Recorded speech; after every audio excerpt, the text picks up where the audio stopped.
তুমি আমার সাথে এরকমটা কেন করলে? কেন আমার জীবনটাকে এইভাবে নষ্ট করে দিলে? কেন তুমি আমাকে এইভাবে ব্যবহার করলে? আমার দোষ কী ছিল? আমি গরিবের ঘরের মেয়ে বলে, নাকি আমার চেহারা সুন্দর বলে? আমার দোষ কোনটা? কোনটা আমার পাপ? আজকে তোমাকে জবাব দিতেই হবে। আমি তো তোমার মতো বড় লোকের ছেলেকে আমার জীবনসঙ্গী হিসেবে চাইনি। আমার বাবা যেরকম গরিব, আমি সেরকমই একটা ছেলে চেয়েছিলাম। কিন্তু তুমি আমার পিছনে দীর্ঘ 1 বছর ঘুরে তারপরে তুমি আমাকে বিয়ে করেছো। এখন বলছো আমি নাকি গরিবের মেয়ে, তোমাদের সোসাইটিতে আমাকে মানায় না। কিন্তু যখন আমার পিছে ঘুরেছো, আমার সাথে প্রেম করার জন্য তুমি হন্যে হয়ে ঘুরেছো, তখন কি তোমার এই কথা মনে ছিল না? তোমাদের মতো বড়লোকের আদরের ঘরের দুলালের জন্য হাজারো গরিব বাবার মেয়েরা আজ অসহায়, বাবাও অসহায় মেয়ের জন্য। হাজারো বাবার মেয়ে নির্যাতন সহ্য করে তোমাদের কাছে এসে।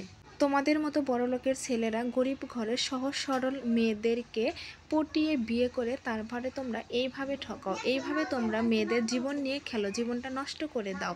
তোমরা তো ঠিকই আবার অন্য একটা মেয়েকে বিয়ে করে সুখে সংসার করো, কিন্তু একজন গরিবের ডিভোর্সি মেয়ের কি অবস্থা হবে?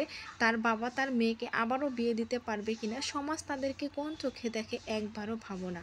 আজ যদি তুমি আমার জীবনটা নষ্ট না করতে, হয়তো আমার কোনো একটা গরিব ছেলের সাথে বিয়ে হইতো, কিন্তু সে আমাকে ভালোবেসে আগলে রাখতো, তার সাথে আমার সন্তান হইতো, আমরা সুখে সংসার করতাম, আমার একটা সাজানো গোছানো সংসার থাকতো। এমনও হয়তো বা হতে পারতো যে আমি আমার বাবা মাকেও দেখতে পারতাম। কিন্তু তুমি এখন আমাকে এইভাবে ছেড়ে দিলে, আমি কোথায় যাব? আমি সমাজের কাছে কিভাবে মুখ দেখাবো? সমাজ আমাকে কি মেনে নেবে, নাকি আমি আমার বাবার কাছে ঠাঁই পাবো? বলো এখন। হ্যালো গাইস, আসসালামু আলাইকুম। Welcome to my page scale creation 0.2 আরও একটি নতুন ব্লগ ভিডিওতে আপনাদের স্বাগতম। আশা করছি ভিডিওটি না টেনে সম্পূর্ণই দেখবেন। এখনকার সময় প্রেম ভালোবাসা ফ্যাশনে দাঁড়িয়ে গেছে। প্রেম করছে, বিয়ে ভাঙছে, যেন অহরহ ঘটনা ঘটছে চারিপাশে। এতে করে হাজারো মেয়ের জীবন নষ্ট হয়ে যাচ্ছে। যে মেয়েটার বা যে ছেলেটার একটা সুন্দর স্বাভাবিক জীবন হতে পারত, সেই ছেলে মেয়ের জীবন অস্বাভাবিকভাবে পরিণত হচ্ছে। ছেলেরা বিভিন্ন নেশায় আসক্ত হচ্ছে, মেয়েরা ডিপ্রেশনে চলে যাচ্ছে।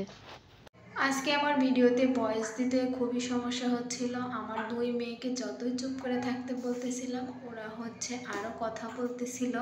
ভিডিওতে ওদের কথার আওয়াজ শোনা যাচ্ছে। আসলে ছোট বাচ্চা কাচ্চা নিয়ে সব কাজ করাই অনেক কঠিন।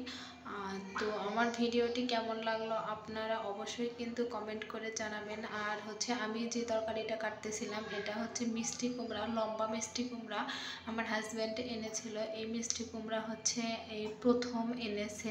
রান্না করেছিলাম, খেতে অতটা মজা লাগেনি, একদম মিষ্টি না, দেখতেই শুধু সুন্দর, খেতে একদমই ভালো না।